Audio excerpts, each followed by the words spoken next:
Eh bien salut à tous et bienvenue pour cette nouvelle vidéo et aujourd'hui on va parler de Stranded de Gojira. Cette vidéo est assez spéciale puisqu'on va parler du tout premier single qui annonce le nouvel album de Gojira qui sort en juin, qui s'appellera donc Magma. Dans cette vidéo je vais donner mon avis sur le tout premier single qui a été du coup publié il y a de cela une semaine et de dire mes attentes sur le prochain album et à quoi on pourra s'attendre. Je ferai bien sûr une vidéo sur quand l'album sortira, une vidéo bien plus complète et qui pourra répondre à celle-là pour savoir qu'est-ce que c'est. Ce tout premier single est sorti il y a de cela presque une semaine et récolte déjà plus de 600 000 vues, ce qui montre que les fans de Gojira l'ont soit beaucoup écouté comme moi, ou bien alors que tout le monde l'attendait. Personnellement, Gojira c'est un de mes groupes préférés, je pense peut-être même que c'est mon groupe préféré, je sais pas, je n'ose pas me dire qui est quoi, mais je suis un véritable fan de ce groupe, je compte le voir en concert ou dans notre festival et tout ça. Et donc du coup j'attends énormément leur tout prochain album Magma qui sort du coup en juin. Et ce premier single du coup, qu'est-ce que j'en ai pensé? Personnellement, la première fois que je l'ai écouté, j'ai trouvé ça un peu bizarre. Mais au fil de les écouter pour pouvoir réaliser cette petite critique un peu improvisée, j'adore ce morceau. Ce morceau est juste excellent. Il garde certaines caractéristiques du coup de Gojira, donc des anciens albums qui ont pu sortir, mais il y a deux mots pour caractériser cette nouvelle chanson et peut-être ce nouvel album. Progrès.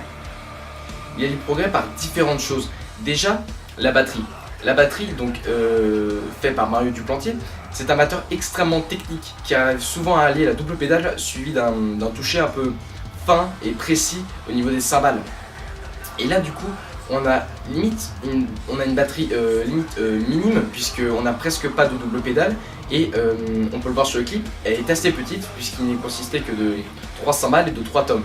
Ce qui n'est pas beaucoup pour un batteur comme Mario Duplantier qu'on peut voir souvent en live avec énormément de choses. Donc du coup dans ce morceau il n'y a presque pas de double pédale, donc ça, on va dire que ça peut manquer un peu de violence et tout ça parce que c'est quand même un groupe de death metal, même si dès le départ ils ont quand même fait des morceaux qui sortent des canons du death metal. Et là c'est du progrès encore une fois. Ici il se cantonne à un rythme plus que, je dirais pas simpliste, puisqu'il marche, il fonctionne, et pourtant à la fin, il réussit quand même à donner des petits coups, comme il peut le faire souvent en plein milieu des chansons, ou dans certaines chansons, comme il le fait à son habitude. Donc c'est à ce moment-là qu'on va dire qu'il s'éclate un peu pour le morceau.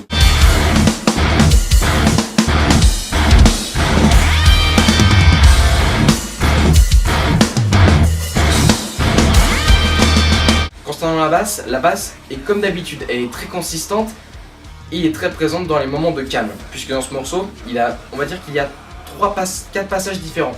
On va dire qu'il y a l'introduction qui apparaît plusieurs fois, qui mélange un riff de guitare accompagné de quelques notes qui peuvent sembler un peu dégueulasses au départ, mais qui donnent une ambiance tout à fait pesante et limite glauque. Donc comme je disais, le riff de l'introduction assez glauque et un peu frustrant, qui est rajouté avec une pédale whammy lors des notes un peu aiguës.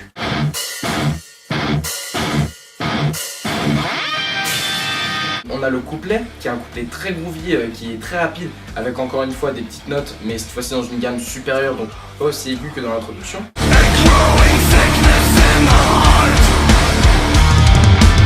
On a aussi le refrain du coup, qui est extrêmement groovy et qui part dans tous les sens, qui est excellent.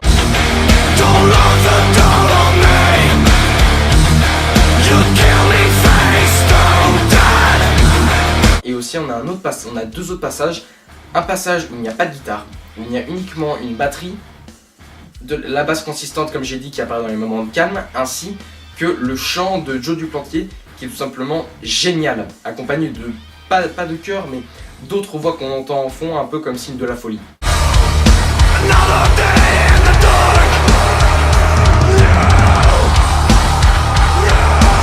Je vais maintenant parler du deuxième passage.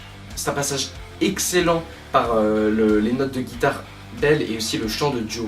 Je vais en parler très rapidement parce que j'ai pas forcément grand chose à dire dessus, mais dans ce passage, il peut rappeler un peu le chant qu'il avait dans Born in Winter.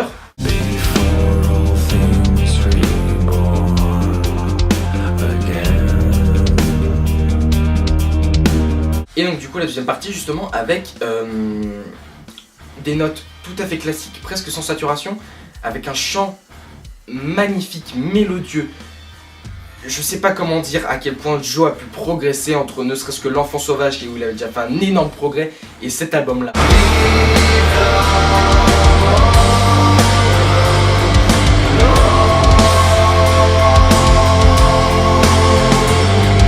Son chant est juste magnifique. Les notes, tout est parfait dans ce passage. Et de toute façon, cette chanson n'a aucun problème. Elle garde certaines caractéristiques des anciens albums, mais il y a surtout du progrès. Et il y a aussi un autre truc qu'on voit souvent dans les morceaux de Gojira, mais que là on n'aperçoit pas beaucoup, c'est que ce sont des morceaux polyrythmiques. Donc le fait que des fois en plein milieu d'un morceau on peut avoir un blast beat, entre par exemple un couplet ou un refrain, ou le fait que d'un coup entre le couplet et le refrain, ça augmente très rapidement, comme par exemple dans The Art of Dying, qui change avec un couplet rapide, mais avec un refrain où la double pédale est accentuée à son paroxysme. Donc du coup on peut s'attendre à quoi pour ce nouvel album Magma qui sort en juin? Je m'attends à plus d'expérimentation, tout simplement parce que déjà avec ce morceau qui procède des passages qu'on n'avait jamais entendus dans la discographie de Gojira, comme le passage avec Joe et les guitares magnifiques et son chant magnifique, le fait qu'il n'y a pas forcément une double pédale et aussi le passage sans guitare, je m'attends à beaucoup plus d'expérimentation. Je m'attends à ce que l'album soit plus accessible, si on peut dire ça, pas forcément avec moins de cris, moins de chant guttural et tout ça, mais à ce qu'il soit plus accessible avec peut-être plus de morceaux comme Born in Winter qui possèdent une ambiance un peu sombre sans pour autant que ça explose à part le refrain. Je m'attendrai aussi à des morceaux justement tout à fait violents comme The Aches qu'on avait pu voir dans l'Enfant Sauvage.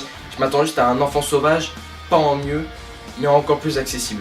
Ce qui peut peut-être sembler compliqué pour un groupe comme Gojira qui a l'habitude de faire des morceaux assez violents et ne serait-ce déjà dès le premier album, et je pense que le premier album comporte les chansons les plus violentes, pas forcément les moins bien écrites mais les plus violentes de toute la discographie de Gojira. Donc du coup cet album je l'attends avec impatience et il sort le 17 juin et je m'empresserai de l'acheter une semaine après leur passage au Download Festival.